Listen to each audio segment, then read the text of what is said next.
Hola, bon dia. Sí, estic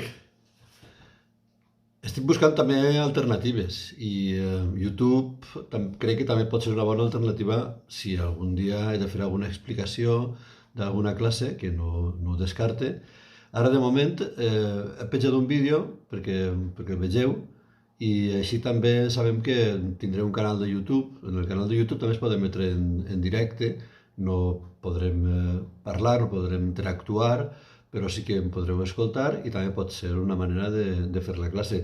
Ja hem arribat a connectar-nos molts alumnes a través del Google Docs. També hem provat el Meeting Words, però el Meeting Words sembla que m'està donant alguns problemes.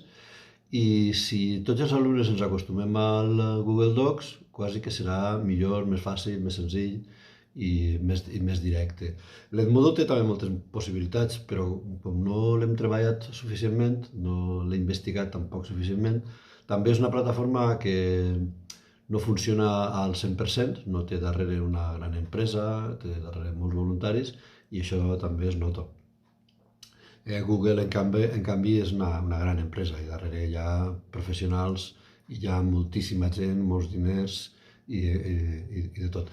També he trobat una altra opció, que és també la de Microsoft, però de moment vaig a descartar-la perquè, clar, també hauria d'aprendre jo també la plataforma, una plataforma molt, molt xula, molt interessant, molt d'acord també amb tot el que fa Microsoft, però, en fi, jo crec que anem a intentar seguir en les classes d'Edu. Si algun dia no ens podem connectar, no passa res, jo puc fer la classe per YouTube en directe, entreu en el meu canal i anem fent la classe, val?